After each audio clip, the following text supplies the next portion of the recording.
नमस्कार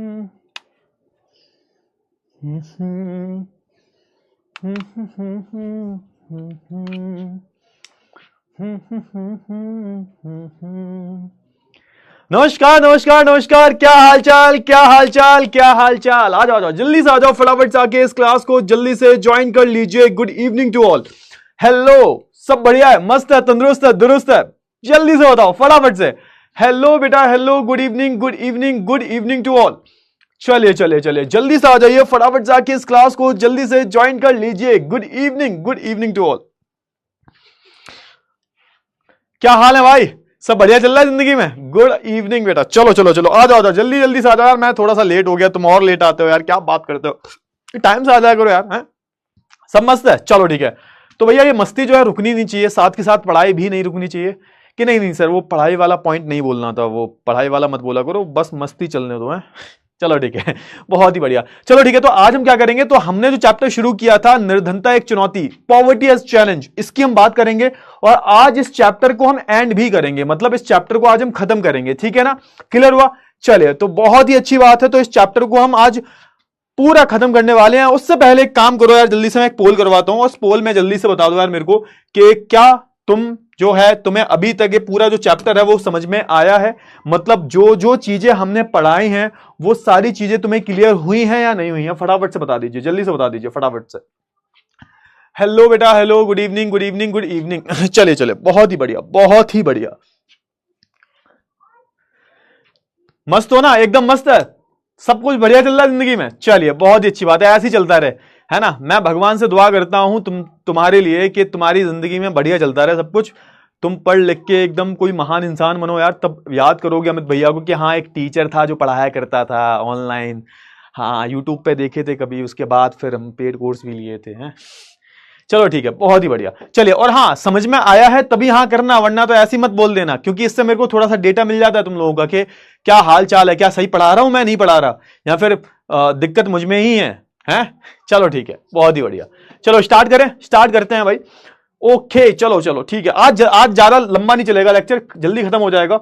और देखते हैं भैया गरीबी कितनी हमारे है, मतलब 11% बच्चे ऐसे हैं इनको गरीबी पल्ले नहीं पड़ी कि सर गरीबी हमें समझ में आती नहीं है। अमीर लोगों की बात करते तो समझ में आ जाती, सर ये गरीबी हमको समझ में नहीं आती। चलो ठीक है, ये जो 10% बालक है इनसे मैं यही बोलूंगा कि पढ़ाई करो ठीक से, जब पढ़ाया करो ना, सुना करो, कान में क्या रुई डाल लेते हो, क्या डाल लेते हो, है ना? हाँ, चलो ठीक है। तो भैया हमारा जो चैप्टर था वो गरीबी से संबंधित था और गरीबी के बारे में ही हम बात कर रहे थे। तो भैया इस गरीबी को आगे बढ़ाते हुए आज हम किसकी बात करेंगे? तो आज हम गरीबी के कारण की बात करेंगे कि गरीबी के कौन कौन से कारण होते हैं, किस किस कारणवश आपको गरीबी देखने को मिलती है। उसके बाद हम बहुत सारे प्रश्न भी करने वाले हैं, और प्रश्नों की जब मैं बात करता हूं तो आज हम क्या करेंगे, आज हम बहुविकल्पी प्रश्न करेंगे और आज हम यह एक तरीके से लघु उत्तरीय प्रश्न भी करेंगे, ठीक है ना? चलिए, तो बहुत अच्छी बात है, तो स्टार्ट करें, स्टार्ट करें। हेलो हाय हो गई बहुत, है? हेलो हाय, आपस में जो तुम्हारी दोस्तियां हैं वो तुमने उनको बोल दिया? हेलो हाय, गुड इवनिंग, जो भी बोलना था। मुझे ऐसा लगता है तुम आपस में गुड इवनिंग खेल लेते हो, मुझसे गुड इवनिंग नहीं करते। मुझे तो दिखाई देता है गुड इवनिंग कर रहे हो, तुम्हें एक्चुअली तुम आपस में ही गुड इवनिंग, हेलो जी, ये सब करते रहते हो यार, मत किया करो भाई।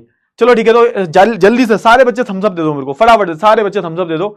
और उसी के साथ हम जो है अपनी क्लास को शुरू कर लेते हैं, फटाफट से, जल्दी से, बिना किसी देरी के, जल्दी से। चलो, बहुत ही बढ़िया, बहुत ही बेहतरीन, बहुत ही बेहतरीन। चलिए चलिए, अबे पानी नहीं है, प्यास लग रही है भाई। नहीं है यहां पर पानी, वाह पानी वाह नहीं है। चलो ठीक है, ठीक है, हाँ स्टार्ट करें।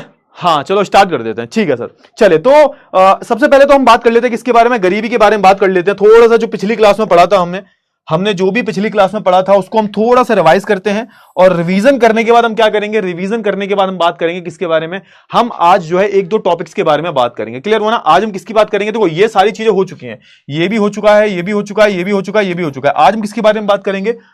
ओ पानी हो, थैंक यू, लो पानी आ गया, देखो, है ना? पानी पी लेते हैं थोड़ा सा, है ना?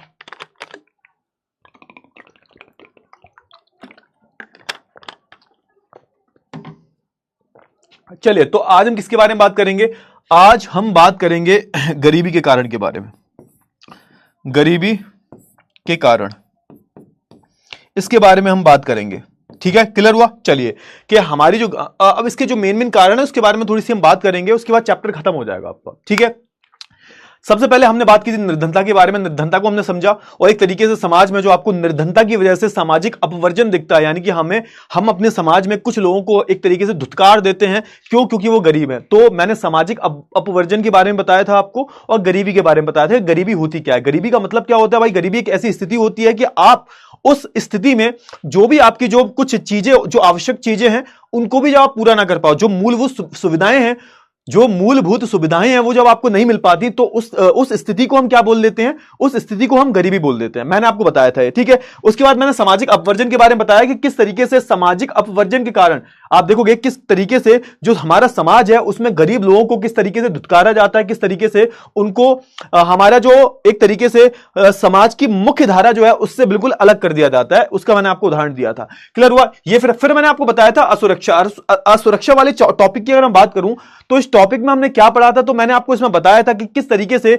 बहुत सारे ऐसे हमारे समूह हैं, बहुत सारे ऐसे लोग हैं, है ना, जिन पर गरीबी का खतरा जो है ज्यादा रहता है ना, उनके बारे में बताया था। उसमें मैंने आपको बताया था अनुसूचित और सूचित जाति के जो लोग हैं, है ना, इनके लिए आप देखोगे इन पर सबसे ज्यादा जो है गरीबी का खतरा रहता है। क्लियर हुआ ना? चलिए, और हमारे जो भूमिहीन मजदूर हैं, हमारे जो गरीब किसान हैं, इन पर भी आप देखोगे अच्छा खासा गरीबी का खतरा रहता है। फिर मैंने आपको एक गरीबी रेखा के बारे में बात की, तो आप देखोगे कि जब हम गरीबी की बात करते हैं तो उसमें दो चीजें आती हैं। एक तो होता है भैया आपकी आय क्या है, और दूसरी चीज होती है कि आपका उपभोग कितना है। तो उसके आधार पर आप देखोगे गरीबी निकालते हैं, और उसी आधार पर आप देखोगे हम गरीबी रेखा को जो है यहां पर एक तरीके से बनाते हैं। गरीबी रेखा क्या है? तो सर एक तरीके से काल्पनिक रेखा है, और आप देखोगे इसमें जो रेखा है, इस रेखा के नीचे जो नीचे लोग हैं इस रेखा के, वो एक तरीके से क्या, उनको निर्धन माना जाता है। उनको क्या माना जाता है? उनको निर्धन माना जाता है। और ये हर देश में अलग अलग तरीके से होता है। आप देखोगे कि हमारे विश्व बैंक की रिपोर्ट के अनुसार आप देखोगे कि एक दिन में, ये आज के टाइम पर चेंज हो चुका है, ये शायद $2 से ऊपर हो चुका है ना, उससे कम में अगर गुजारा हो रहा होता है तो एक तरीके से आप बोल सकते हो कि वो जो देश है वो एक तरीके से गरीब देश है। और वर्ल्ड बैंक की 2010 की रिपोर्ट के अनुसार आप देखोगे भारत में 32.7% जो लोग थे, जनसंख्या जो थी वो गरीबी रेखा में आती थी। ये सारी चीजें हमने पढ़ ली थी, ये सारी चीजें हमने जो है पढ़ ली थी। क्लियर हुआ ना? हाँ।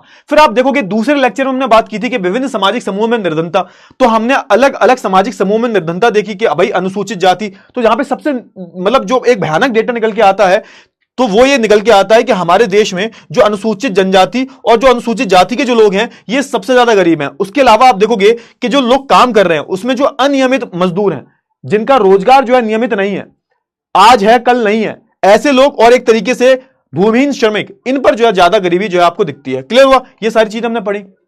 क्लियर हुआ ना? हाँ। फिर हमने दूसरे लेक्चर की हम बात करें तो दूसरे लेक्चर में हमने कुछ टॉपिक्स पढ़े थे, जिसमें से पहला टॉपिक था निर्धनता का अनुमान। तो जिसमें मैंने आपको कुछ सारी परसेंटेज के बारे में बात की कि हमारे देश में कितनी कितनी परसेंट जो गरीबी आपको देखने को मिलती है। क्लियर हुआ ना? और कैसे कैसे जो अनुपात है लगातार गिरता जा रहा है, और आज हमारे देश में जो गरीबी है वो घटकर बहुत कम रह गई है। और आज 2011 की हम बात करें, 2019-20 की हम बात करें, तो आप देखोगे उसके हिसाब से सिर्फ और सिर्फ गरीबी हमारी 14-15% रह गई है। ये मैंने बोला था आपको। क्लियर हो ना? हाँ। तो औसतन की हम बात करें भारत में आज के टाइम पर आप देखोगे तो 15% जो है गरीबी बची है। 2019-21 का डेटा है। क्लियर हो ना? हाँ है ना? फटाफट से बताओ। फिर मैंने आपको बताया था अंतरराज्यीय समानताओं के बारे में। तो इसमें हमने क्या पढ़ा कि हमारे देश में अलग अलग राज्य हैं, और इन अलग अलग राज्यों में आपको बहुत सारी विभिन्नताएं दिखती हैं। कोई राज्य बहुत गरीब है तो कोई राज्य जो है आप देखोगे उसकी आर्थिक स्थिति बहुत सही है। तो आप देखोगे राज्यों के बीच में भी आपको कई सारी जो है असमानताएं दिखती हैं, जैसे कि यहां पर दे रखा है। क्लियर हुआ ना? आप देखोगे कि अगर मैं केरल राज्य की बात करूं तो सिर्फ 1% लोग गरीब हैं, और वहीं मैं बिहार की बात करूं तो ये जो आंकड़ा है कितना लंबा जाता है, 34% जो लोग हैं बिहार में वो गरीब हैं। तो बिहार में गरीबी ज्यादा है, और आप देखोगे हमारा जो केरल है इसमें गरीबी आपको बहुत कम देखने को मिलती है। तो यहां पर एक तरीके से हमने अलग अलग राज्यों की जो है यहां पर तुलना की है। आप देखोगे कि यहां पर हमने अलग अलग राज्यों के बारे में तुलना की, और यहां पर हमने जाना कि बहुत सारे ऐसे देश हैं, बहुत सारे ऐसे प्रदेश हैं जो 2019-21 के डेटा के हिसाब से हम बात करें, जैसे दिल्ली, हिमाचल, पंजाब, आंध्र प्रदेश, हरियाणा, इन सब की अगर हम बात करें तो यहां पर जो गरीबी का प्रतिशत जो है वो 10% से गिर चुका है। क्लियर होता है? यानी कि 10% से भी कम यहां पर लोग जो है वो गरीब बचे हुए हैं। ये सारी चीजें मैंने आपको बताई थी। क्लियर हुआ?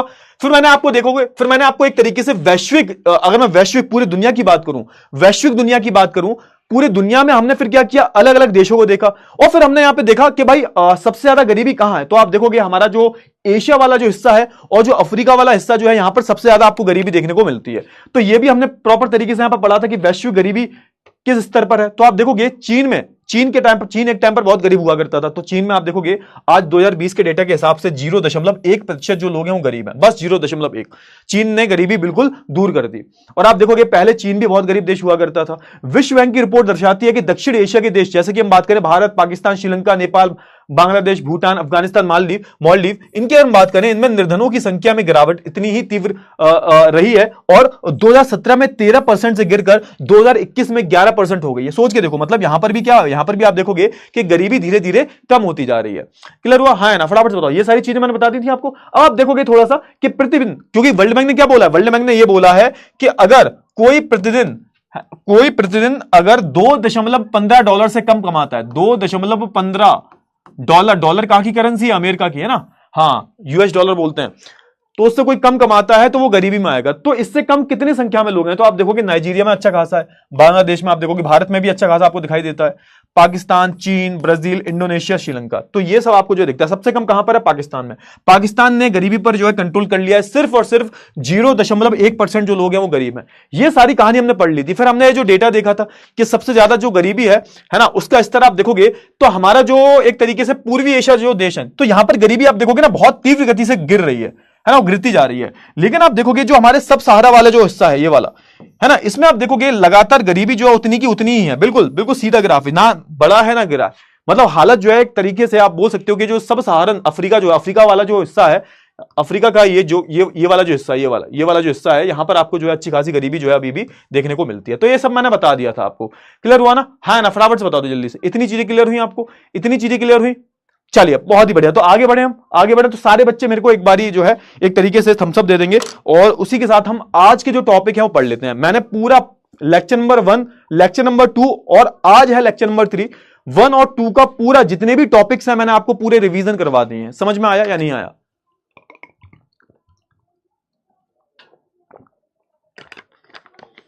मैंने चाइना बोला है, सुनते क्या हो? कान में रुई डाल देते हो क्या? आपने पाकिस्तान बोल दिया और बोल भी दिया तो तुम्हें दिख नहीं रहा है? ये बताओ, बोल भी दिया तो तुम्हें दिख नहीं रहा? अंधे तो हो नहीं तुम, दिखाई तो देता है ना आंखों से। इन आंखों से क्या देखते हो तुम? ये बताओ। मैंने गलती से बोल दिया होगा, तुम्हें नहीं दिख रहा क्या है? गलती से ही बोला होगा, जानबूझ के तो बोला नहीं होगा है। कुछ ऐसी अजीब बात करेंगे ना, एक कोई ना कोई नमूना होता है क्लास में भाई जो अजीब बात कर देता है बिल्कुल। क्यों भाई है? चलो ठीक है, स्टार्ट करें। ठीक है, स्टार्ट करते हैं। कोई बात नहीं बेटा, कोई बात नहीं, मैंने गलत बोल दिया उसके लिए मैं सॉरी बोलता हूं। ठीक है, चलिए बहुत ही बढ़िया। भारत में विभिन्न क्षेत्रों में गरीबी, अच्छा ये तो मैंने बताया, मैंने ये तो ऑलरेडी आपको बता दिया था कि अलग अलग क्षेत्रों में आपको गरीबी मिलती है और सबसे गरीब जो राज्य है वो कौन सा है? वो बिहार है हमारा। ठीक है, याद रखना। सबसे कम गरीबी कहां मिलती है? तो ये भी याद रखना, केरला में मिलती है। ठीक है, क्लियर हुआ? चलिए आगे हम बात कर लेते हैं सामाजिक अपवर्जन के बारे में। ये वैसे ऑलरेडी मैंने बता दिया था आपको, रख दीजिए। हाँ, ये ऑलरेडी मैंने वैसे आपको बता दिया था बट फिर भी पढ़ लेते हैं। अपवर्जन का मतलब समझ गए आपको? सामाजिक अपवर्जन का सिंपल सा मतलब होता है, हमारे अपवर्जन का मतलब होता है धुतकार देना, एक तरीके से हटा देना, अलग कर देना, तो उसको हम अपवर्जन बोल देते हैं। एक तरीके से है ना, अपमान से संबंधित है। अपवर्जन और अपमान सेम ही लग रहे हैं ना? हाँ, तो ये जो शब्द हैं आप देखोगे लगभग सेम है और इनका मतलब यही होता है कि एक तरीके से आपको समाज से निकाल दिया गया है, एक समाज से आपको थोड़ा सा अलग रखा गया है। अगर मैं बात करूं national council of applied economics की, ये याद रखना क्योंकि एग्जाम में आ जाता है, ये ऐसे ऐसे नाम पूछ लेता है। National council of applied economics की मैं बात करूं तो इसके रिसर्च के अनुसार 2009 की जो रिपोर्ट आई है, इसके अनुसार कुछ रोचक तथ्य जो सामने आए। भारत में 220 मिलियन घरों में जो है आप देखोगे 15.6% या फिर आप देखोगे 35 मिलियन की वार्षिक आय। ये तो मैंने ऑलरेडी बता दिया था आपको, ये ऑलरेडी मैंने बता दिया था आपको, है ना? याद करो आप, मैंने ऑलरेडी ये सारी चीजें बता दी है कि हमारे देश में अगर मैं 2009 का डेटा देखता हूं तो 15.6 या फिर इसको अगर नंबर में देखोगे आप तो 35 मिलियन यानी कि 3.5 करोड़ से ज्यादा लोग ऐसे हैं इनकी आय जो है वो 45,000 से कम है। क्लियर हुआ? फिर आप देखोगे 80 मिलियन लगभग ऐसे लोग हैं जिनकी आय जो है एक तरीके से आप देखोगे 45,000 से 90,000 के बीच में, और लगभग आप देखोगे लगभग आप देखोगे एक मिनट 220 मिलियन का मतलब समझ रहे हो 22 करोड़, ये हो गया हमारा 22 करोड़ निकल के आता है, 22 करोड़ लोग, है ना? हाँ, क्लियर हुआ? अच्छा, फिर 8 मिलियन लोग 80 मिलियन लोग ऐसे हैं यानी कि करीबन 8 करोड़ लोग ऐसे हैं इनकी वार्षिक आय जो है 45 से 90,000 के बीच में है, और लगभग आप देखोगे 48% घरों की वार्षिक आय जो है वो 90,000 या फिर इससे अधिक है। तो एक तरीके से आपको यहां पे वार्षिक आय निकलते हुए दिखाई देती है। अब हम एक बहुत ही इंपॉर्टेंट टॉपिक के बारे में बात कर लेते हैं। ये टॉपिक है हमारा गरीबी के कारण। अब जो गरीब हैं उनके गरीबी क्यों है? गरीबी का कोई ना कोई तो कारण होता होगा। गरीबी में हम दो चीजें महत्वपूर्ण देखते हैं कि आपकी आय कितनी है और आपका उपभोग कितना है। और तीसरी चीज बहुत सारी और भी आ जाती हैं, आपकी हेल्थ, आपकी एजुकेशन, आपके ऊपर सच छत है या नहीं, यानी कि घर है आपका या नहीं है, सड़क पे तो नहीं सोते, तो ये सारी चीजें आपकी गरीबी में आ जाती हैं। आज सर में दर्द हो रहा है, पता नहीं क्यों, चलो कोई बात नहीं, चलो ठीक है। अच्छा, गरीबी के कारण अगर मैं बताऊं तो आप देखोगे कि हमारे भारत देश में गरीबी तो थी, गरीबी थी और आज भी है, हमारे भारत देश में गरीबी थी और आज भी है आपको। लेकिन हुआ क्या, जब हम 1947 में, आप देखोगे जब हम 1947 में आजाद हुए, जब हम 1947 में आजाद हुए, तो आपको देखने को मिलता है कि हमारी सरकार जो है, उनका मेन लक्ष्य यह था कि हमें क्या करना है, हमें गरीबी कम करनी है। और क्योंकि हम एक कृषि प्रधान देश हैं, क्योंकि हम क्या है सर, क्योंकि हम एक तरीके से एक कृषि प्रधान देश हैं, तो आप देखोगे कि सरकार का मेन लक्ष्य यह था कि कृषि संबंधित उत्पादनों में जो है बढ़ोतरी होनी चाहिए। क्योंकि हम उस टाइम पर इतने गरीब थे कि हमारे पास खुद का खाना नहीं था, खुद का अनाज भी नहीं था। हम अनाज जो है वो अमेरिका से मंगवाया करते थे और अमेरिका जो है हमें बहुत गंदी क्वालिटी का अनाज देता था। तो हमारा मेन लक्ष्य यह था कि भैया कृषि से संबंधित जो भी आय है वो बढ़ जाए, क्योंकि हमारे भारत देश में उस टाइम पर 70% से ज्यादा, 80% से ज्यादा जो लोग थे वो कृषि में थे, और सरकार ये चाहती थी कि किसानों की आय बढ़े और उत्पादन बढ़े। तो उसके लिए आप देखोगे सरकार ने चलाई थी हरित क्रांति, इसको इंग्लिश में हम बोलते हैं ग्रीन रिवॉल्यूशन। 1960 के दशक में चलाया गया था ये, और 1960 के दशक में जब ये चलाया गया था तो इसका मेन लक्ष्य यही था कि हमें कृषि क्षेत्र में जो है एक तरीके से उत्पादन में और किसानों की आय में बढ़ोतरी करनी है। अगर मैं हरित क्रांति की बात करूं तो इसमें मेन मुद्दा क्या था, तो आप देखोगे हमने इसमें बहुत सारी चीजें अपनाई, हमने इसमें जो है एक तरीके के नई नई प्रौद्योगिकी को अपनाया। जैसे आप देखोगे कि हमने जो यहां पर एक तरीके से HYV बीजों का इस्तेमाल करना शुरू किया, हाई यील्ड वैरायटी बीजों का इस्तेमाल करना शुरू किया। ये सर कैसे बीज थे, तो ये नॉर्मल बीजों से, जो सामान्य बीज होते हैं इनसे थोड़े से अलग थे, और इनकी अगर हम बात करें तो ये ज्यादा उत्पादन दिया करते थे।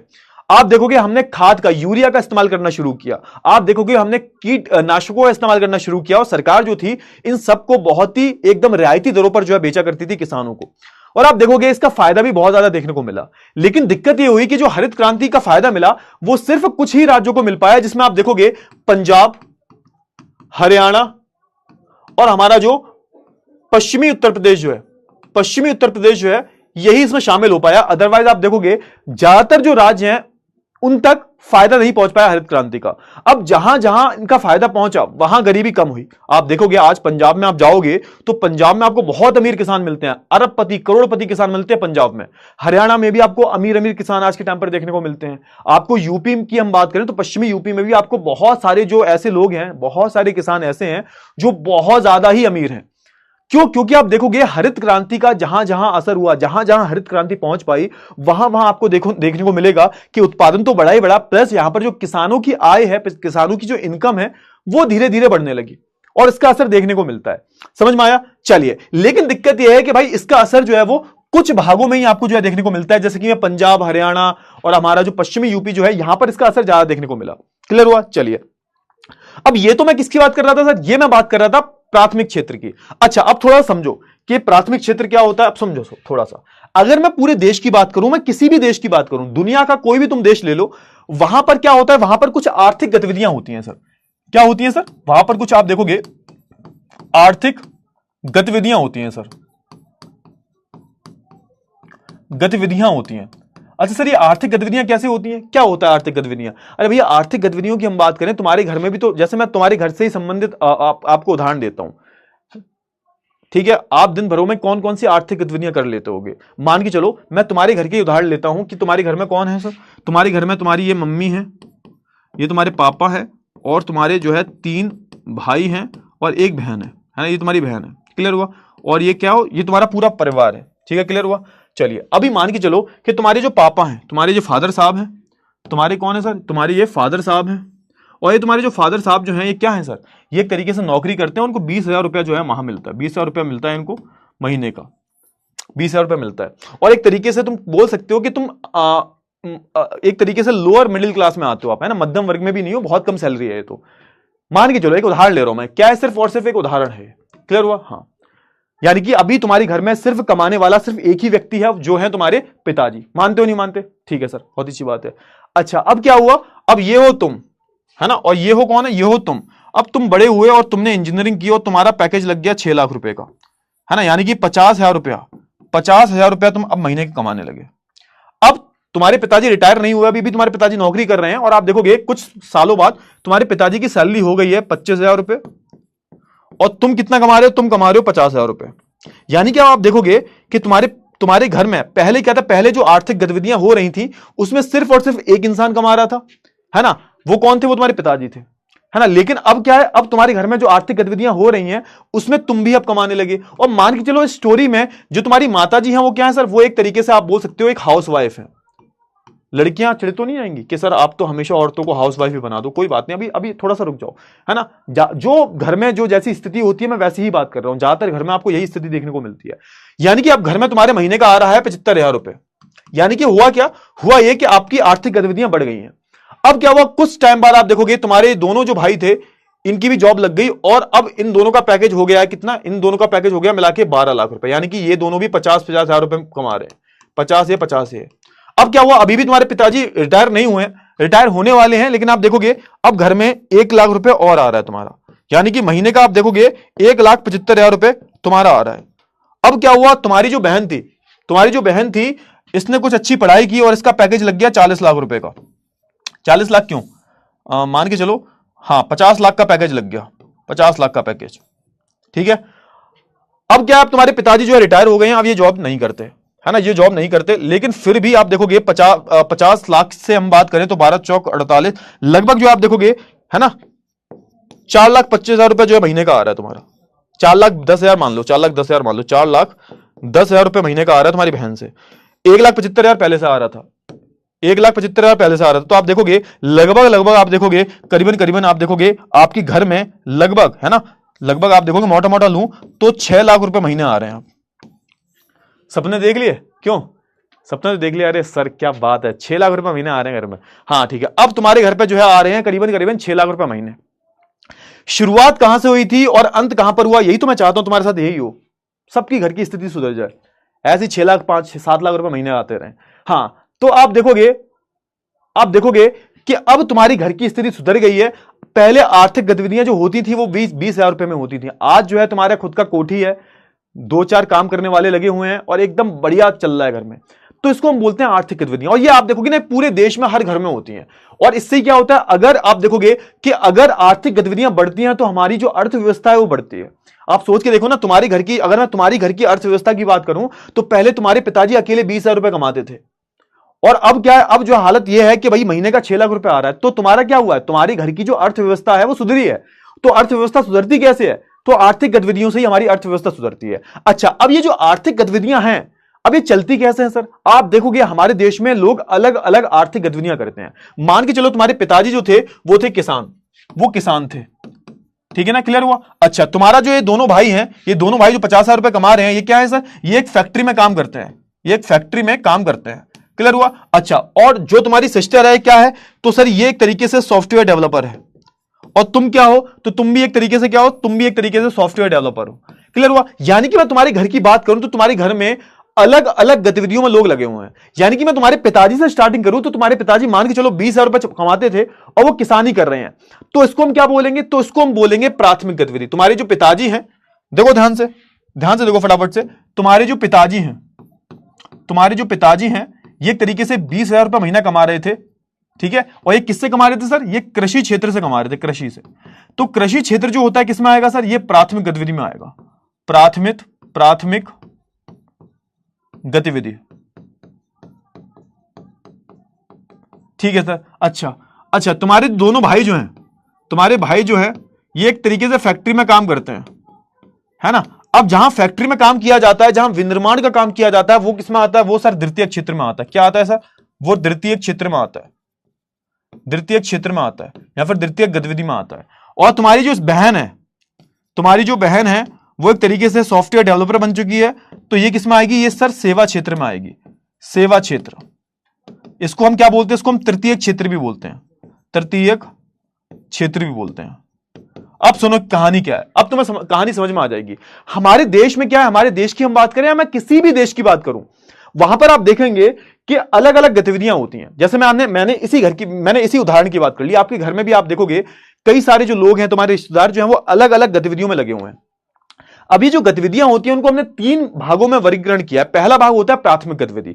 प्राथमिक गतिविधि का मतलब क्या होता है? ये ऐसी गतिविधि होती है जहां पर हम क्या करते हैं सर? जहां पर हम प्राकृतिक वस्तुओं का जो है निर्माण करते हैं। प्राकृतिक वस्तुएं जो होती हैं वो हमें उत्पादन करके देती हैं। जैसे मैं कृषि की बात करूं, मैं डेयरी की बात करूं, मैं मछली पालन की बात करूं, यहां पर क्या होता है? यहां पर आप देखोगे इंसानों का कोई योगदान नहीं होता। यहां पर हमें सीधा सीधा हम किससे मिल रहे हैं? हम सीधा सीधा प्रकृति के साथ मिल रहे हैं, नेचर के साथ मिल रहे हैं, और नेचर हमें वो दे रहा है। आप सोच के देखो ना, तुमने मान के चलो तुमने गेहूं की खेती करी। अब गेहूं की खेती करोगे तो उसमें तुम्हारा कोई योगदान है नहीं है भाई। अरे गेहूं की खेती में तो आप देखोगे तुम बीज डाल देते हो, वो अपने आप बड़ा हो जाता है। तुम बड़ा करते हो क्या उसको? वो तो भैया हमारी प्रकृति बड़ा करती है ना।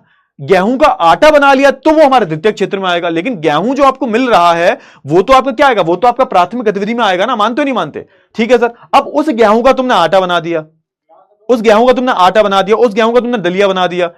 तो जो एक विनिर्माण वाली क्रिया जो होती है, जब आप जो हमारी प्राथमिक गतिविधि से जो भी आपको वस्तु मिली है उसको आप और बेहतर बना देते हो, उसको एक ट्रांसफॉर्म कर देते हो, उसको हम बोलते हैं द्वितीय क्षेत्र। जैसे मैं मान के चलो मैं टी शर्ट पहने हुआ हूं। अब मैं टी शर्ट पहने हुआ है, टी शर्ट किसकी है सर? ये टी शर्ट जो है वो एक तरीके की कॉटन की टी शर्ट है। किसकी टी शर्ट है? कॉटन की। कॉटन कहां पे मिलता है सर? कॉटन मतलब कपास। कहां पर मिलता है कपास? कपास तो भैया पौधा होता है कपास का। अब ऐसा तो है नहीं कि टी शर्ट जो है पेड़ पर लगी हुई मिली होगी। उस कपास को, उसमें बहुत सारी क्रियाएं करने के बाद वो कपास जो है टी शर्ट में बदला होगा। उस कपास का पहले धागा बनाया होगा, फिर सिलाई, कताई, बुनाई। अब ये सब जो काम है वो किसमें आता है सर? अब आप देखोगे किसी भी वस्तु का अगर आप क्या कर देते हो, उसको और बेहतर बना देते हो, उसको हम क्या बोलते हैं? उसको हम बोलते हैं द्वितीय क्षेत्र। इसको हम विनिर्माण क्षेत्र भी बोलते हैं। क्या बोलते हैं सर? इसको हम विनिर्माण क्षेत्र भी बोलते हैं। विनिर्माण क्षेत्र भी बोलते हैं। क्या बोलते हैं? विनिर्माण क्षेत्र। विनिर्माण क्षेत्र भी इसको हम बोलते हैं। क्लियर हुआ? अब तीसरा आता है हमारा क्या? तीसरा आता है तुम्हारी जो सिस्टर है। अगर मैं अपनी बात करूं, ये सब किस में आते हैं सर? मैं तुम्हें क्या दे रहा हूं? मैं इन दोनों में से आता हूं, तुम बताओ ना। मैं खेती कर रहा हूं और ना ही मैं किसी चीज का उत्पादन करना ही, मैं किसी चीज का, आप एक तरीके से ना फैक्ट्री में काम कर रहा हूं। मैं तुम्हें पढ़ा रहा हूं, मैं अपनी सेवाएं तुम्हें दे रहा हूं। तो उसको हम क्या बोलते हैं? इसको हम बोलते हैं सेवा क्षेत्र। अरे तुम भैया कस्टमर केयर पे बात करते हो ना, कॉल करते हो, अरे वो हमारा जो वो बैच है वो चल नहीं रहा है हमारा, वो हमने गलती से इंग्लिश मीडियम का कोर्स ले लिया, हमको जो है हिंदी मीडियम का कोर्स दे दो। तुम कस्टमर केयर पे कॉल करते हो पीडब्ल्यू में। हाँ, तो वो जो कस्टमर केयर वाला जो है, वो जो तुम्हारा फोन उठाता है, वो क्या है सर? वो तुम्हें अपनी सेवाएं दे रहा है। अब यहां पर सेवा क्षेत्र की बात करूं या फिर तृतीय क्षेत्र की बात करूं, क्या करते हैं सर? ये तुम्हें सेवा देने का काम करते हैं। एक तरीके से आप देखोगे बैंक की हम बात करें, बैंक में तुम जाते हो, है ना। तुम एक तरीके से मैं परिवहन की बात करूं, तो ये सब इनका काम क्या है सर? एक तरीके से आप देखोगे इनका काम है सेवा देने का। इनका काम क्या है सर? इनका काम है सेवा देने का। तो आप देखोगे हमारे पूरे देश की अगर हम बात करें तो पूरा देश आप देखोगे इन 3 गतिविधियों पर चल रहा है ना। पूरा देश जो है आप देखोगे इन 3 गतिविधियों पर जो है पूरा देश चल रहा है। हमारा प्राथमिक क्षेत्र, द्वितीय क्षेत्र और तृतीय क्षेत्र। इतना पता चल गया? देखो ये तुम क्लास 10th में भी पढ़ोगे, लेकिन अभी मैंने तुम्हें पढ़ा दिया है क्योंकि अभी ये चीजें आगे आने वाली हैं। समझ में आ गया? प्राथमिक क्षेत्र मतलब एक तरीके से हम प्रकृति के साथ डील कर रहे हैं, हमारा जो नेचर है उसके साथ हम डील करते हैं। द्वितीय क्षेत्र हमारा यानी कि हम क्या कर रहे हैं, हम जैसे तुम्हारे भाई जो है फैक्ट्री में काम कर रहे हैं, तो फैक्ट्री में कुछ ना कुछ तो बना रहे होंगे वो। तो ये हो गया हमारा क्या? ये हो गया हमारा द्वितीय क्षेत्र। और तृतीय क्षेत्र में होता क्या है? तृतीय क्षेत्र का काम होता है सेवा देने का, जो सेवाएं देता है। जैसे मैं क्या हूं सर? मैं तृतीय क्षेत्र से आता हूं। समझ में? तुम्हारी अगर मम्मी या पापा टीचर हैं, बहुतों के हैं सरकारी टीचर हैं, तो वो किस में आते हैं सर? तो वो भी आप देखोगे वो भी हमारे तृतीय क्षेत्र में आते हैं। इतनी चीजें क्लियर हुई या नहीं हुई? फटाफट से बताइए जल्दी से। इतनी चीजें क्लियर हुई? चलिए, बहुत ही बढ़िया, बहुत ही बढ़िया, बहुत ही बढ़िया। अब हम बात करेंगे किसके बारे में? बेटा दुकान चलाता है वो किस में आएगा? वो बेटा सेवा क्षेत्र में आएगा। वो भी सेवा क्षेत्र में आएगा। अगर कोई दुकान चला रहा है, हाँ, वो सेवा क्षेत्र में आएगा, बिल्कुल आएगा। हाँ बिल्कुल, चले ठीक है। अच्छा, गरीबी के कारण क्या? अब यहां पर गरीबी की बात की जा रही है। गरीबी के कारण की बात करें तो हमने 2 पॉइंट पढ़ लिए हैं। पहली बात तो है ना, 2 पॉइंट तो पढ़ लिए हमने, है ना। 2 पॉइंट पढ़ लिए हमने कि किस तरीके से हरित क्रांति का फायदा जो है वो हर किसी को नहीं मिल पाया। वो सिर्फ किसको मिल पाया? तो आप देखोगे पंजाब, हरियाणा और पश्चिमी उत्तर प्रदेश के जो लोग थे उनको ही हरित क्रांति का फायदा मिल पाया, और बहुत सारे जो राज्य थे वो इससे जो है अलग हो गए। मतलब अलग क्या हो गया? उनको मिल नहीं पाया फायदा। क्लियर हुआ? अच्छा, अब हम बात कर लेते हैं। ये देखो, ये तो हमारा क्या हुआ? ये अगर मैं कृषि की बात कर रहा हूं तो ये तो हमारा प्राथमिक क्षेत्र हुआ। ये क्या हुआ? ये हमारा प्राथमिक क्षेत्र हो गया। प्राथमिक क्षेत्र हो गया, ठीक है सर। अच्छा, अब यहां पे बात की जा रही है द्वितीय क्षेत्र के बारे में। तो द्वितीय क्षेत्र में रोजगार के अवसरों का जो है उचित मात्रा में सृजन नहीं हो पाया। अब हुआ ये कि हमारे भारत देश में क्या हुआ? हमारे भारत देश में औद्योगिकरण नहीं हो पाया। औद्योगिकरण का मतलब क्या है? कि एक तरीके से फैक्ट्रियां वगैरह नहीं खुल पाई। तो उत्पादन हमारे राज्य में बहुत कम होता है। अब जब औद्योगिकरण हो ही नहीं पाया हमारे देश में, यानी कि बड़ी बड़ी फैक्ट्रियां लग ही नहीं पाई हमारे देश में, तो द्वितीयक क्षेत्रों में रोजगार बढ़ेगा कैसे? नहीं बढ़ पाएगा। तो आप देखोगे क्योंकि हमारे देश में औद्योगिकरण की कमी रह गई, तो आप देखोगे कि द्वितीयक क्षेत्र में भी आप देखोगे रोजगार के अवसर पैदा ही नहीं हुए। एक सही तरीके से आप देखोगे ना, हमारे भारत देश में अभी तक औद्योगिकरण हो ही नहीं पाया है।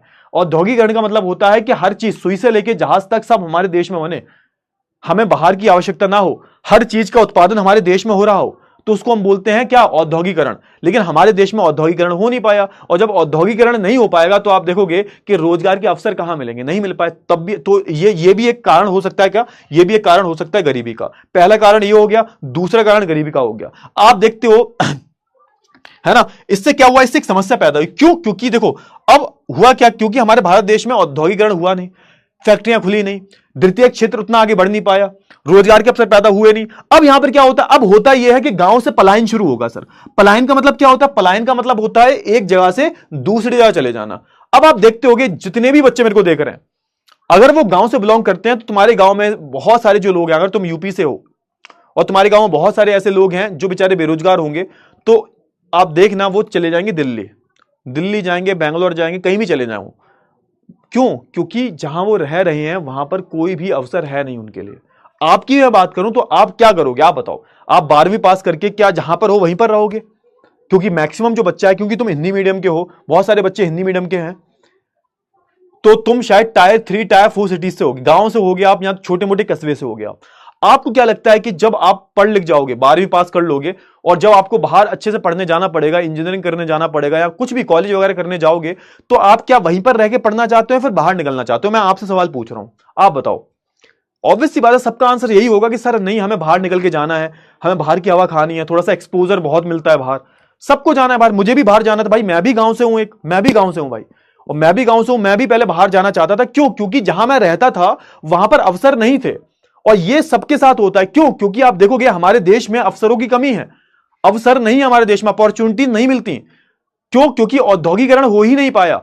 तभी आप देखोगे गांव में मजबूरन क्या होता है, गांव में आप देखोगे बेचारे जो गरीब लोग होते हैं वो मजबूरन कहां जाते हैं? सर, जो गरीब लोग होते हैं, जो पढ़े लिखे नहीं होते, जो अकुशल होते हैं, वो एक तरीके से कहां जाते हैं? सर, आप देखोगे वो एक तरीके से उनको बाहर जाने के लिए बाध्य होना पड़ता है, यानी कि मजबूरी में जो है वो अपने परिवार को छोड़कर कहां जाते हैं? सर, बाहर जाते हैं वो। क्यों? उनको जहां वो रह रहे हैं, आप सोच के देखो, गांव में उनको कौन पैसे देगा?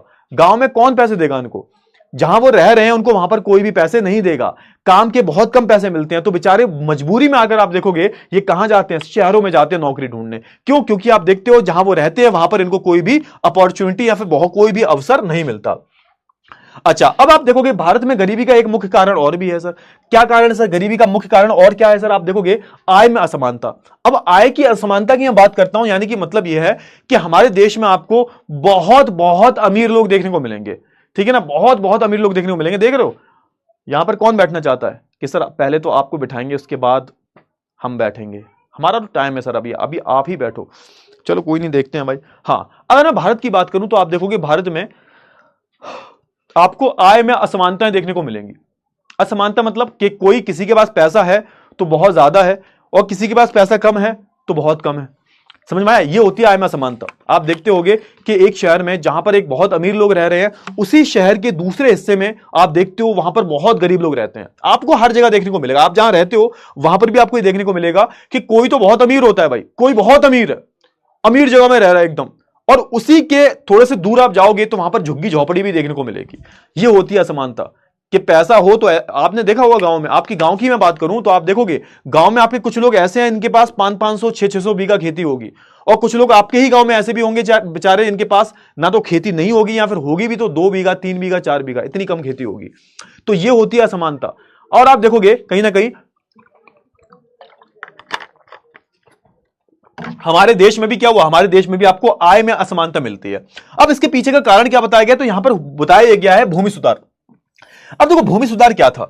अब जैसे हम जब आजाद हुए तो आपने देखा होगा कि जब हम आजाद हुए थे अंग्रेजों के चंगुल से, तो आप देखोगे ज्यादातर जो जमीन थी आप देखोगे वो किसके हाथ में थी? वो ज्यादातर जमीनें जो थी वो एक तरीके से जमींदारों के हाथ में थी, ठीक है सर। अच्छा, अब मेन काम क्या था? मेन काम सरकार का यह था कि सरकार क्या चाहती थी? सरकार यह चाहती थी कि एक तरीके से जिन पर जमीन नहीं है उनको भी जमीन मिले। क्योंकि ज्यादातर जमीनें जो थी आप देखोगे ना, जब क्योंकि ये अंग्रेज सब बहुत गलत करके गए थे। अंग्रेजों ने क्या किया था, अंग्रेजों ने जो है जमींदारी सिस्टम चलाया था, और उस जमींदारी सिस्टम में आप देखोगे ज्यादातर जो जमीनें थी वो किसके हाथ में थी, जमींदारों के हाथ में थी। तो जब हम आजाद हुए तो यहां पर सरकार का कहना यह था कि जमीनें जो है सबके पास होनी चाहिए। एक इंसान जो है उसके पास 100 बीघा जमीन है और 10 लोग हैं उनके पास 1-1 बीघा जमीन है, तो हम जिसके पास 100 बीघा जमीन है उसको अपनी जमीन छोड़नी पड़ेगी और उसको बांटना पड़ेगा। अब ये थे भूमि सुधार, ताकि सब में थोड़ी थोड़ी जमीनें आ पाए, सबके पास जमीनें हो, ताकि सब जो है अपनी खेती अच्छे से करें, सब जो है पैसा कमाएं। लेकिन ऐसा हो नहीं पाया। ये जो भूमि सुधार कार्यक्रम चलाया गया था ये सफल नहीं हो पाया। और आप देखोगे भूमि सुधार के कई प्रयासों के बावजूद भी आप देखोगे आज भी भारत में आप देखोगे मुट्ठी भर लोगों के पास में जो है कोई भी आप देखोगे आधिकारिक जमीन नहीं है। आपके ही गांव की मैं बात करूं तो आप देखोगे करीबन करीबन आपके गांव में मैक्सिमम जो ज्यादातर जो लोग हैं उनके पास बहुत कम खेती होगी, 2 बीघा, 3 बीघा, 4 बीघा, और कुछ जो मुट्ठी भर लोग होंगे उनके पास आप देखोगे हजारों बीघा जमीन होगी। सरकार ने इसको सुधारने की प्रयास किया था, सरकार ने इसको सुधारने का बहुत प्रयास किया था, लेकिन इसमें कोई भी सुधार नहीं आ पाए। जैसे आप देखोगे ना उत्तर भारत में तो कोई भी नहीं आ पाया। उत्तर भारत में जो लोग होते हैं वो अपनी जमीन को लेकर थोड़ा सा ज्यादा जुड़े हुए होते हैं। तो आप देखोगे उत्तर भारत में आप देखोगे ना लोगों ने जमीन को खाली करने से मना कर दिया, और आप देखोगे किसानों का एक बड़ा तबका जो है एक तरीके से क्या हो गया, भूमिहीन रह गया। तो बहुतों के पास आज के टाइम पर आपको जमीन देखने को नहीं मिलती। क्यों? क्योंकि जो भूमि सुधार कार्यक्रम शुरू किया था सरकार ने वो सफल ही नहीं हो पाया। और अगर ये सफल हो जाता तो आज देखते आप कि आज हमारे भारत देश में गरीबी बिल्कुल समाप्त हो चुकी होती, क्योंकि सबके पास जमीनें होती। लेकिन ये भूमि सुधार जो था वो नहीं, सफल ही नहीं हो पाया, ये नहीं सफल हुआ। ये ठीक है, क्लियर हुआ? चलिए अच्छा, और आप देखोगे अच्छा तीसरा कारण क्या बताइए, ये वैसे मैंने लास्ट क्लास में बता दिया था वैसे, है ना, तुम लोगों ने बताया नहीं मेरे को याद आ गया, लास्ट क्लास में मैंने बता दिया था। चलो ठीक है ना। गरीबी के लिए जो है यहाँ के कई सामाजिक और सांस्कृतिक पहलू भी जिम्मेदार है। अच्छा ये मैंने बता दिया था भाई। गरीबी के और कारण क्या है, तो भाई आप देखते हो ना गरीबी में हमारी जो संस्कृति है ये भी बहुत ज्यादा ही जिम्मेदार है। आप देखते होंगे कि एक आम भारतीय को शादी विवाह करने के लिए आप देखोगे बहुत खर्चा उठाना पड़ता है। सोच के देखो, तुम्हारे यहां पर तो शादी को एक स्टेटस, हमारे यहां पर तो शादी को एक स्टेटस सिंबल माना जाता है। सोच के देखो, मैंने मम्मी से बोला था एक बारी, मम्मी जब मैं शादी करूंगा तो शादी करूंगा मंदिर में। मेरी मम्मी ने चांटा मार दिया मेरा। मम्मी ने बोला हाँ मंदिर में शादी करेगा, जो दूसरों के यहां पे खाया है उसका क्या। तो मैंने बोला मम्मी रिसेप्शन पार्टी रख लेंगे, बाद में रिसेप्शन कर देंगे तो खाना वाना खिला देंगे। एक काम करते हैं मंदिर में शादी कर लेते हैं। कहाँ 20, 25, 30 लाख रुपए खर्च करोगे शादी वादी में, इससे अच्छा 20, 30 लाख का घर ना ले लें हम। तो मैंने बोला मम्मी को, मैंने दादी को भी बोला, तो सब गुस्सा हो गए मेरे से कि ये कैसा इंसान है भाई, सब लोग बोलते हैं शादी धूमधाम से करो। अब क्योंकि हमारी संस्कृति है, और मुझे इतनी हैरानी होती है कि भाई मेरे यहां पर एक मेरे पड़ोस की मैं बात बताता हूं आपको, पड़ोस की बात है मेरी।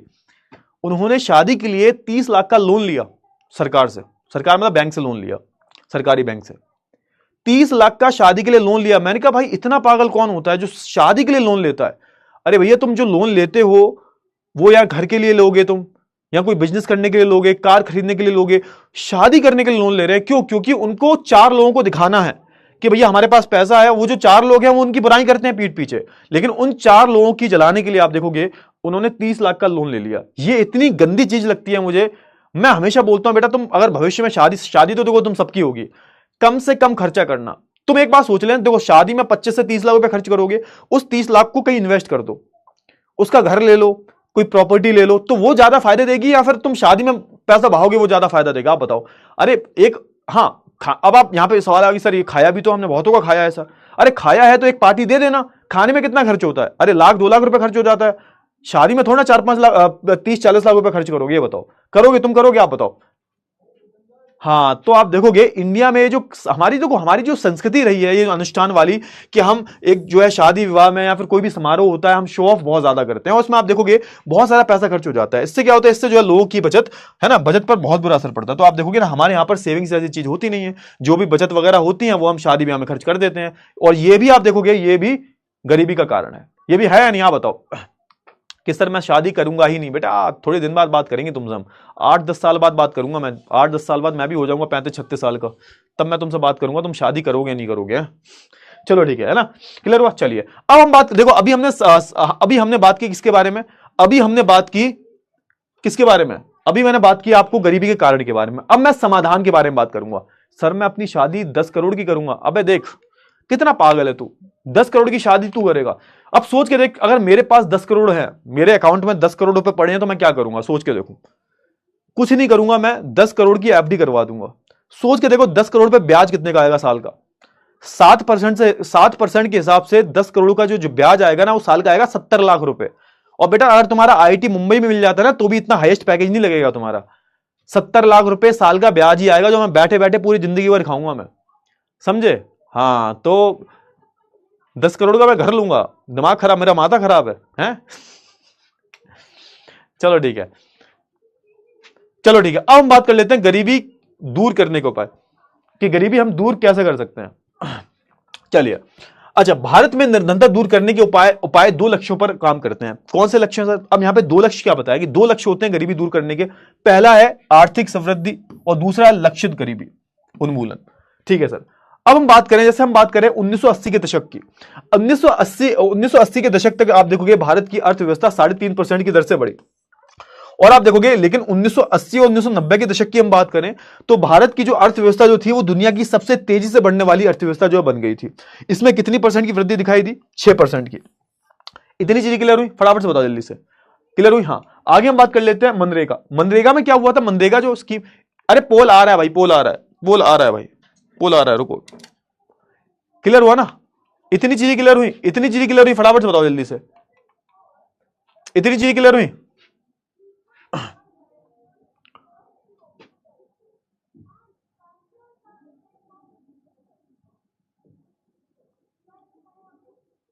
बातें मत करो यार आपस में प्लीज। अच्छा, गरीबी दूर करने के लिए आप देखोगे, गरीबी दूर करने के लिए आप देखोगे सरकार ने क्या किया? सरकार ने जो है तो प्रोग्राम चलाए। सरकार ने क्या किया? सरकार ने आप देखोगे कि एक योजना, एक स्कीम लाई, जिसको हम बोलते हैं मनरेगा। मनरेगा का मतलब क्या होता है? Mahatma Gandhi rural employment guarantee अधिनियम। इसमें क्या हुआ था? इसमें हुआ यह था, सरकार ने जो है रोजगार देने की बात की थी। एक तो देखो, अगर मैं बात करता हूं, सुनो सुनो, स्टार्टिंग सुन लो। अगर मैं बात करता हूं निर्धनता दूर करने की, तो इसमें 2 चीजें आती हैं। एक तो होता है हमारा आर्थिक समृद्धि, कि भाई लोगों के पास जो एक तरीके से धन आए, पैसा आए। दूसरा होता है लक्षित गरीबी उन्मूलन। एक तरीके से हम अपना एक लक्ष्य बनाएं और हम क्या करें? उस लक्ष्य पर काम करें और अपने देश में जो गरीबी है उसको खत्म करें। उन्मूलन का मतलब क्या होता है? उन्मूलन का मतलब होता है खत्म करना। उन्मूलन का मतलब क्या होता है? उन्मूलन का मतलब होता है खत्म करना।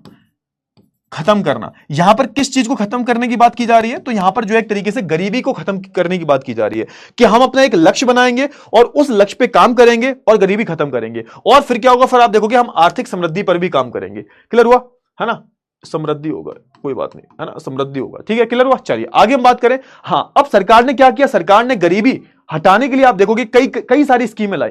उनमें से एक बहुत ही महत्वपूर्ण स्कीम है, इसको हम बोलते हैं मनरेगा, महात्मा गांधी रूरल एम्प्लॉयमेंट अधिनियम। इसको पहले हम नरेगा बोलते थे, अब इसको जो है इसमें नाम चेंज कर दिया। उसको जो है नाम जो एक तरीके से 2006 में इसका नाम चेंज हो गया था, और 2006 में नाम करके इसमें मनरेगा, महात्मा गांधी जी का भी जो है नाम इसमें जोड़ दिया गया था। क्लियर है? चलो, बहुत अच्छी बात है। आगे हम बात करें, यह कार्यक्रम जो है 2005 में शुरू हुआ था। तो कोई अगर पूछ ले कि नरेगा कब शुरू हुआ था? 2005 में शुरू हुआ था।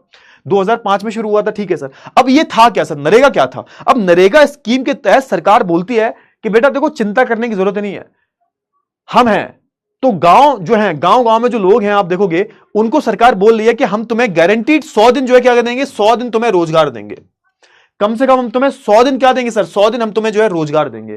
कौन बोल रही है सर? सरकार बोल रही है। सरकार ये कहती है कि हम तुम्हें क्या देंगे सर? हम तुम्हें 100 दिन जो है रोजगार देंगे सर। क्लियर हुआ? तो इस कार्यक्रम के तहत आप देखोगे, गांव के हर घर के एक आदमी को क्या मिलेगा? गांव के हर घर के एक आदमी को आप देखोगे कि साल में 100 दिन, जो गरीब लोग हैं, कौन लोग गरीब हैं? जो गरीब लोग हैं, है ना, गांव की जो गरीब लोग हैं, उनके हर घर में आप देखोगे हर एक इंसान को 100 दिन के जो है रोजगार की गारंटी दी जाएगी। अच्छा, अगर आप कहते हो सर अगर ये 100 दिन काम सरकार नहीं दे पाती, तो अगर सरकार 100 दिन काम नहीं दे पाती तो सरकार को क्या देना पड़ेगा? सरकार को एक तरीके से उस काम का पैसा देना पड़ेगा, एक तरीके से रोजगार भत्ता देना पड़ेगा।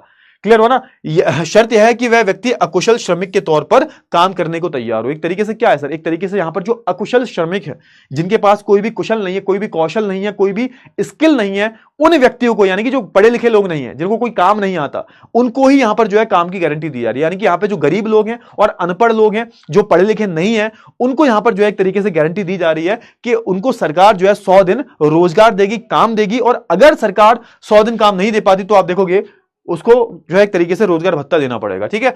यदि 15 दिनों के भीतर उस व्यक्ति को रोजगार नहीं मिलता तो उसके बदले उसे बेरोजगारी भत्ता भी दिया जाएगा। सोच के देखो, मतलब अगर सरकार जो है विफल हो जाती है कि अगर वो 100 दिन काम नहीं दे पाती तो 100 दिन का पैसा उसको मिलेगा, रोजगार भत्ता दिया जाएगा उसको, है ना। क्लियर हुआ ना। अच्छा ठीक है, राष्ट्रीय काम के बदले जो है आप देखोगे अनाज योजना को भी जो है मनरेगा में शामिल कर लिया गया। अब आप देखोगे इसमें क्या है सर, आप देखोगे इसमें होता यह है कि आप जो है सरकार के लिए काम करोगे और उसके बदले आपको क्या मिलेगा, उसके बदले आपको अनाज मिलेगा। काम के बदले अनाज, काम के बदले अनाज, काम के बदले अनाज। इसमें क्या बोलती है सरकार, इसमें यह बोलती है कि देखो तुम काम करो और फिर काम के बदले तुम्हें क्या मिलेगा सर, काम के बदले तुम्हें मिलेगा रोजगार, सॉरी रोजगार के बदले तुम्हें क्या मिलेगा, तुम जो काम करोगे काम के बदले क्या मिलेगा तुम्हें, काम के बदले तुम्हें मिलेगा अनाज। तो इसमें होता क्या, इसमें होता यह है कि बेचारे बहुत जो गरीब लोग होते हैं उनको जो है अनाज भी दिया जाता है। पहले वो काम करेंगे, उस काम के बदले उनको जो है अनाज वगैरह दिया जाएगा ताकि वो पेट भर के खाना खा सके। क्लियर हुआ। इसके अलावा आप देखोगे कई अन्य योजनाएं भी इसमें शामिल कर ली गई। क्लियर हुआ। चलिए फिर आप देखोगे कौन कौन सी योजनाएं शामिल की गई, तो आप देखोगे प्रधानमंत्री रोजगार योजना की हम बात करें 1993, है ना। ग्रामीण रोजगार सृजन, आप देखोगे स्वर्ण जयंती ग्राम स्वराज योजना 1999। इन सभी कार्यक्रमों के स्थान पर जो आप केवल एक मनरेगा ही चलती है। बाद में क्या हुआ, बाद में ये देखो ये पहले अलग अलग क्या थी, ये पहले अलग अलग क्या थी, योजनाएं थी। अब बाद में आप देखोगे इन सारी योजनाओं को किसमें मिला लिया गया, इन सारी योजनाओं को मनरेगा का ही हिस्सा बना लिया गया। और आप देखोगे यहां पर हमारा चैप्टर भी जो है पूरा समाप्त हो जाता है। क्लियर हुआ ना। मनरेगा की मदद से ना केवल गरीबी को कम करना संभव हुआ है बल्कि आप देखोगे गांव से पलायन भी कम हो गया। अब देखो मनरेगा का फायदा क्या हुआ, एक तो गरीबी कम हुई है क्योंकि हमने क्या किया, हमने एक तो आर्थिक समृद्धि का वो लिया, एक तरीके से प्रण लिया, और दूसरा हमने तय किया कि हम क्या करेंगे सर, हम जो एक तरीके से लक्षित गरीबी उन्मूलन करेंगे, यानी कि एक लक्ष्य बनाएंगे और उस हिसाब से हम चलेंगे और गरीबी को कम करेंगे। तो आप देखोगे कि मनरेगा से फायदा क्या हुआ है, ना सिर्फ लोगों को काम मिला है बल्कि आप देखोगे कि जो लोग बेचारे गांव से शहरों में पलायन करते थे मजबूरी में आके कि काम मिल जाएगा शहर में, तो वो पलायन भी कम हो गया। क्यों सर, क्योंकि अब उनको गांव में ही काम मिल रहा है। समझ में आया। इसी के साथ होता क्या, हमारे इसी के साथ इस खूबसूरत से चैप्टर का जो है अंत होता है। और अब हम क्या करेंगे, अब हम करेंगे कुछ क्वेश्चंस, फटाफट से करो जल्दी से। भारत में स्वीकृत औसत कैलोरी आवश्यकता कितनी है, जल्दी से बताओ फटाफट से, कितनी है। 2000 कैलोरी है, 2500 है, 1500, 3000।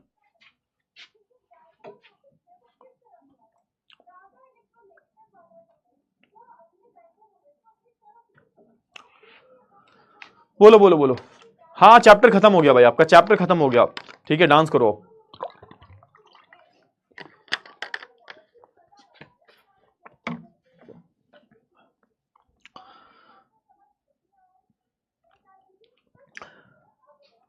क्वेश्चंस लाया हूं मैं, चलो ठीक है।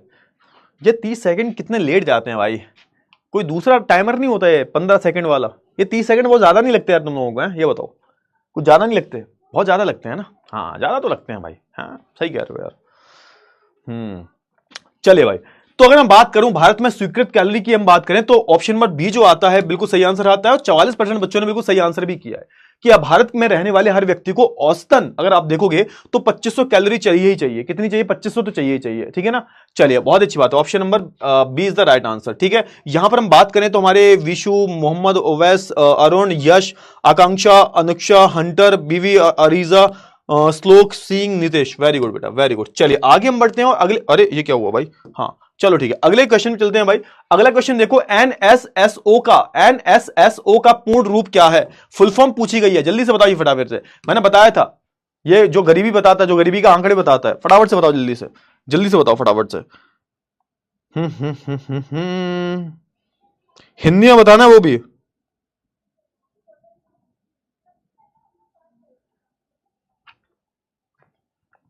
अरे बोलो बे सर, आप शादी करोगे। अरे बेटा ये कैसी बातें पूछ रही हो यार तुम, मन तो नहीं करता लेकिन मुझे पता है मजबूरी में आके करनी पड़ेगी मुझे भी शादी। मजबूरी का नाम महात्मा गांधी, करनी पड़ेगी यार, क्या कर सकते हैं बताओ। चलो ठीक है, बहुत ही बढ़िया बहुत ही बढ़िया।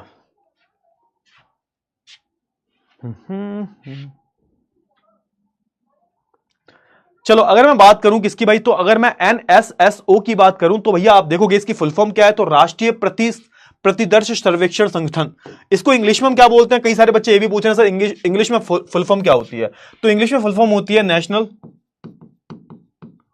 National sample survey office. तो ये इसकी इंग्लिश में फुल फॉर्म है। ठीक है, क्लियर हुआ। हाँ option number B is the right answer.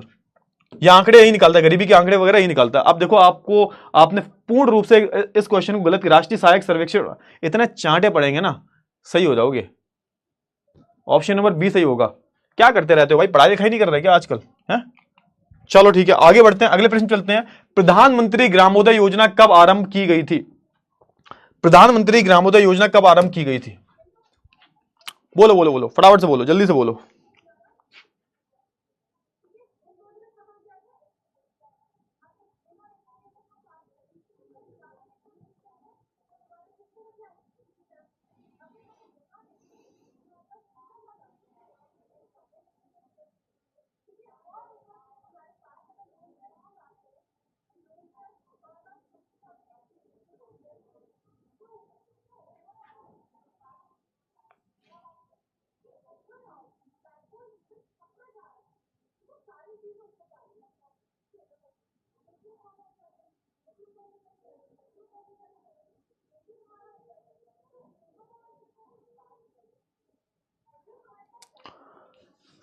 समय हुआ समाप्त। चलो हाँ, तो अगर मैं बात करूं, ये कोई बात नहीं, कोई बात नहीं है ना। तो प्रधानमंत्री ग्रामोदय योजना की हम बात करें तो आप देखो ग्रामोदय का मतलब क्या होता है? ग्रामोदय मतलब घर की बात की जा रही है। तो 2000 में स्टार्ट की गई थी। इस योजना का मेन लक्ष्य क्या था? तो इस योजना का लक्ष्य यह था, ग्रामीण स्तर पर आप देखोगे, ग्रामीण स्तर पर आप देखोगे आवासों को विकसित किया जाएगा। आवासों को, आवास मतलब घर को विकसित किया जाएगा ताकि गरीब लोगों को घर मिल सके।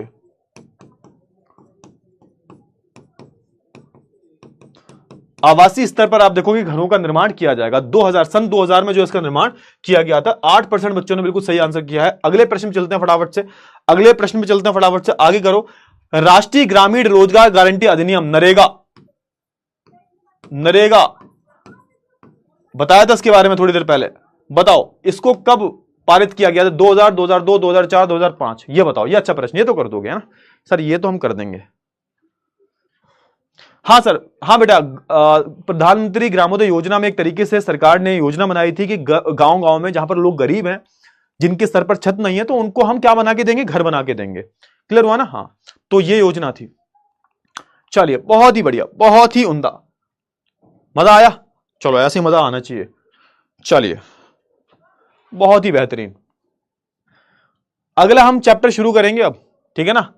हाँ, तो अगला चैप्टर आने वाला है अब अगला चैप्टर होगा इतिहास से संबंधित। इतिहास का चैप्टर है अगला वाला, याद कर लेना, थोड़ा पढ़ के आना तो मजा आएगा। हाँ बिल्कुल बिल्कुल। हाँ, तो इतिहास का जो अगला चैप्टर है वो मैं लेके आऊंगा कल, तो पढ़ के आना थोड़ा सा। मैं कल क्वेश्चन भी पूछूंगा, ऐसा नहीं मुंह उठा के आ जाओ। चलो ठीक है, समय हुआ समाप्त। तो आप देखोगे 2005 जो होगा, ऑप्शन नंबर डी जो होगा सही आंसर हो जाएगा। 80% बच्चों ने बिल्कुल सही आंसर किया है। तो देखते हैं भाई, XXN, आकांक्षा, सागर, हंटर, उत्तम, शगुन, जयसिंह, श्लोक, अमनजीत, तनिष्का। चलिए, बहुत ही बढ़िया, बहुत ही बढ़िया बेटा। थोड़ा सा हम काम करते हैं भाई, आज का क्विज के विनर देख लेते हैं हम, कौन है विनर। चलिए, नव्या, मेधावनी, अंजलि, सृष्टि, संदीपा, जयश, हंटर, मोहम्मद ओवैस, आर्टिस्ट आशुतोष कुशवाहा। चलो ठीक है, बहुत ही बढ़िया, बहुत ही बढ़िया, बहुत ही बढ़िया। चलिए, तो भैया अब देखो ये प्रश्न जो है कौन से प्रश्न है? तो ये आपके जो है एक तरीके से लघु उत्तरीय प्रश्न है, ठीक है ना? तो प्रश्न नंबर पहला पढ़ो, भारत में निर्धनता रेखा का आकलन कैसे किया जाता है? बताइए फटाफट से, भारत में जो निर्धनता का आकलन किया जाता है वो कैसे किया जाता है? अच्छा प्रश्न है, वेरी इंपॉर्टेंट प्रश्न है। क्लियर हुआ? हाँ, तो आप देखोगे कि पहली बात तो निर्धनता है क्या? निर्धनता का सिंपल सा मतलब है, क्या मतलब है सर निर्धनता का? निर्धनता का सिंपल सा मतलब है कि एक तरीके से आप देखोगे कि ये एक तरीके से जो हमारी जो मूलभूत आवश्यकताएं हैं वो पूरी नहीं हो पाती। तो आप देखोगे भारत में निर्धनता रेखा का निर्धारण करते समय आप देखोगे जीवन निर्वाह के लिए खाद्य आवश्यकता, कपड़े, जूते, ईंधन, प्रकाश, शिक्षण, चिकित्सा संबंधी आवश्यकताओं आदि पर विचार किया जाता है। अच्छा, जब मैं बात करता हूं निर्धनता रेखा की, तो उसमें दो चीजें महत्वपूर्ण आती हैं। एक तो आता है क्या सर? एक तो आता है आपकी आय, एक तो आपकी आय आती है, प्लस दूसरा आपका उपभोग आता है। और इसमें सारी चीजें आ जाती है। उपभोग कितना करते हो आप, है ना? चलो, आय है आपकी, उपभोग किस पर निर्भर करता है? तो आपकी जो है परचेजिंग पावर कितनी है, इसको हम बोलते हैं ना कि भाई उपभोग का सिंपल सा मतलब क्या है कि जितना आपके पास पैसा होगा उतना उसी हिसाब से तो आप खर्च करोगे। तो जब खर्च करते हो तो उसको हम क्या बोलते हैं? जब पैसे को खर्च करते हो आप, उसको ही हम बोलते हैं उपभोग। उसको हम क्या बोलते हैं? उसको हम उपभोग बोलते हैं। क्लियर हुआ?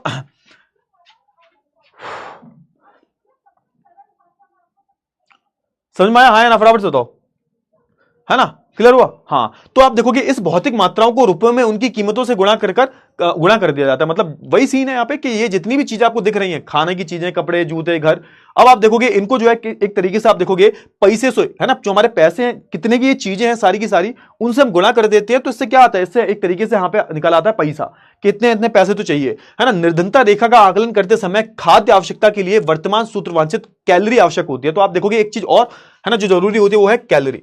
कैलोरी मैंने बताया था आपको, जब हम निर्धनता रेखा की बात करते हैं, पॉवर्टी लाइन की बात करते हैं, तो उसमें कैलोरी भी आती है। कैलोरी की अगर मैं बात करूं तो आप देखोगे अगर कोई व्यक्ति गांव में रहता है तो उसको ज्यादा मेहनत करता है, वो ज्यादा कैलोरी चाहिए, उसको क्या चाहिए सर? ज्यादा कैलोरीज चाहिए, 2400 चाहिए। और जो शहर में रहता है उसको 2100 कैलोरी चाहिए। तो ये सारी जो चीजें हैं वो आपको मैंने बताई थी कि एक कैलोरी भी होती है। क्यों? क्योंकि जब हम बात करते हैं निर्धनता की तो उसमें हम खाने की चीजों पर ज्यादा ध्यान देते हैं कि भाई इंसान की हेल्थ अच्छी होनी चाहिए। इंसान एक तरीके से आप देखोगे, हम जो है एक तरीके से किसकी बात करते हैं? एक तरीके से खाद्य आवश्यकताओं की हम बात करते हैं। और खाद्य आवश्यकताओं की हम बात करते हैं तो हम ये आकलन करते हैं कि भाई कितना कितना खाना जरूरी है। तो खाने से हमें क्या मिलती है? कैलोरीज मिलती हैं। तो कितनी होनी चाहिए तब पर्याप्त मात्रा में खाना हो जाएगा। तो भैया शहर के लिए 2100 है और गांव के लिए आप देखोगे ये 2400 है। और आप देखोगे ग्रामीण क्षेत्र में 328 रुपए प्रतिमाह तथा शहरी क्षेत्र में 454 रुपए प्रतिमाह। तो ये एक तरीके से पैसा है कि इतने इतने जो पैसे हैं वो तो होनी ही होनी चाहिए, है ना। प्रतिमाह नहीं होगा, प्रतिदिन होगा। ये कोई बात नहीं, ये वाला पॉइंट काट दो, एक काम करो, ये वाला पॉइंट काट दो। प्रतिदिन नहीं होगा, प्रतिमाह, प्रतिदिन होगा। प्रतिदिन, प्रतिदिन लिखा हुआ, प्रतिदिन, प्रतिदिन, ठीक है, प्रतिदिन, प्रतिदिन होगा, प्रतिमाह थोड़ा होगा। 2400 रुपए प्रतिमाह थोड़ा होगा यार, कैसी बातें कर रहे हो। भारत में 1973 से निर्धनता की प्रवृत्तियों की चर्चा करें। 1973 में जो भी हमारे भारत देश में गरीबी थी उसके बारे में यहां पर बात की जा रही है कि किस तरीके से हमारी गरीबी जो है धीरे धीरे एक तरीके से कम हो रही है। आप देखोगे 1973 की मैं बात करूं, लगभग 55% जो लोग थे वो एक तरीके से, है ना, अनुपात की बात की जा रही है। तो भारत में निर्धनता का अनुपात जो वर्ष 1973 में कितना था? 55%, है ना। और जो वर्ष 1993 की हम बात करें तो ये कितना रह गया? तो 55% से घटकर ये रह गया 36%। तो 1973 में 55% था, 1973 में 55% था, और 1900 आप देखोगे 1993 में 36% रह गया, जो कि एक बहुत बड़ी गिरावट थी। अगर मैं बात करूं वर्ष 2000 की, तो उसमें आप देखोगे निर्धनता नीचे के निर्धनों का जो है अनुपात और भी गिरकर कितना रह गया? 26 रह गया। तो एक तरीके से आप देखोगे ना, गिरता जा रहा है, ये गिरता जा रहा है। तो आप देखोगे कि 1973 में कितना था सर? ये था 55% था ये, ठीक है। अब आप देखोगे थोड़ा सा गिरा, और 1993 में आके कितना रह गया सर? 36% रह गया सर। थोड़ा सा और गिरा, और आप देखोगे सन 2000 में कितना रह गया सर? सन 2000 में हमारे भारत देश में गरीबी जो है घटकर रह गई कितनी परसेंट? 20%। ये 20% से भी नीचे आ गई। क्लियर हुआ ना? यद्यपि निर्धनता रेखा से नीचे रहने वाले लोगों का प्रतिशत पूर्व के दशक में गिरा है। क्लियर हुआ ना? तो आप देखो पूर्व के दशकों में ज्यादा गिरा है, यानी कि 1973 से 1993 के बीच में आप देखोगे कि जो निर्धनता रेखा के नीचे वाले जो लोग थे वो बहुत तेजी से गिरे हैं। 2000 के बाद थोड़ा सा स्लो हो गया। आप देखोगे निर्धन लोगों की संख्या 32 करोड़ के लगभग काफी समय तक स्थिर रही। नवीनतम अनुमान की हम बात करें, निर्धनों की संख्या में कमी लगभग 26 करोड़ उल्लेखनीय गिरावट का संकेत है। एक तरीके से आप देखोगे गरीबों की जो संख्या है उसमें भी बहुत ज्यादा गिरावट आई है। और आज की अगर हम बात करें, आज की हम बात करते हैं तो गरीबी आज कितने परसेंट रह गई है? तो अगर हम 2019-20 की बात करें तो 15 से 20% जो गरीबी है वो हमारे देश में रह गई है। क्लियर हुआ? हाँ है ना? फटाफट से बताओ, इतनी चीज क्लियर हुई? ये सारी चीजें हो गई। अच्छा, उन सामाजिक और आर्थिक समूह की पहचान करें जो भारत में निर्धनता के समक्ष निरूपाए हैं। तो आप देखोगे बहुत सारी मैंने बात की है आपको। एक तो भैया अनुसूचित जातियों, अनुसूचित जनजातियों की हम बात करूं, ग्रामीण इलाकों के श्रमिकों की हम बात करूं, उन पर सबसे ज्यादा गरीबी का खतरा रहता है। नगरीय अनियमित मजदूर जो होते हैं, यानी कि यहां पर बोला जा रहा है कि भारत में ऐसे एक, इस क्वेश्चन से क्या तात्पर्य है? इस क्वेश्चन से यह तात्पर्य है कि भारत में रहने वाले कौन से ऐसे लोग हैं जो क्या कर रहे हैं, जो एक तरीके से आप देखोगे ना, जो एक तरीके से आप देखोगे कि जो जिन पर गरीबी का सबसे ज्यादा खतरा मंडरा रहा है। तो मैंने आपको बताया था थोड़ी देर पहले, जो हमारे बेचारे जो दलित भाई बहन जो है, अनुसूचित जाति जनजातियों के जो लोग हैं, आप देखोगे हमारे जो ग्रामीण इलाके में जो भूमिहीन मजदूर हैं, श्रमिक जो हैं, इनकी हम बात करें। और अगर मैं बात करूं जो नगरों में यानी कि शहरों में जो अनियमित मजदूर हैं। सर ये अनियमित मजदूर कैसे होते हैं? बेटा देखो, अनियमित मजदूर वो मजदूर होते हैं जिनकी रोजगार की शर्तें तय नहीं होती। जैसे कि मान के चलो तुम्हारे पड़ोस में जो भी लोग नौकरी करते होंगे तो उनका डेली का सीन सही है कि भैया उनको नियमित है, डेली ऑफिस जाना है, और महीने की सैलरी जो उनके अकाउंट में 30 तारीख को आ जाती है, 31 को आ जाती है ना, महीने के एंड में सैलरी आ जाती है। उनका इंश्योरेंस भी है, प्रोविडेंट फंड भी कटता है। तो ये होता है नियमित रोजगार। अनियमित रोजगार क्या है? मान के चलो मेरे को आज रोजगार मिल गया, लेकिन मुझे कोई गारंटी नहीं है कल भी रोजगार मिल जाएगा। कल मेरे को निकाल दें, परसों निकाल दें, मेरे को जब काम खत्म हो जाए तब निकाल दिया जाएगा, तो उसको हम बोलते हैं अनियमित रोजगार। तो शहर में ऐसे जो लोग हैं जो अनियमित रोजगार करते हैं, तो इन पर भी आप देखोगे गरीबी का खतरा मंडरा रहा है। क्यों? क्योंकि जब उनकी नौकरी चली जाएगी तो पैसा कहां से आएगा, तो गरीब हो जाएंगे। तो इन सब पर जो आप देखोगे गरीबी का खतरा मंडरा रहा है। क्लियर हुआ ना? ये आखिरी क्वेश्चन है, इसको मैं होमवर्क में देता हूं, अच्छा क्वेश्चन है ये। भारत में अंतरराज्यीय निर्धनता, यानी कि आपको अलग अलग राज्यों में जो निर्धनता देखने को मिलती है, उसमें विभिन्नता के कारण बताओ, क्या क्या कारण है ना? तो आप देखोगे अलग अलग राज्यों में अलग अलग आपको दरें दिखाई देती हैं, अलग अलग अनुपात दिखाई देता है अलग अलग राज्यों में गरीबी का। जैसे कि मैंने आपको उदाहरण दिया था कि केरल में सिर्फ 1% है, और अगर हम बिहार की बात करें तो बिहार में जो है 34% से ऊपर है।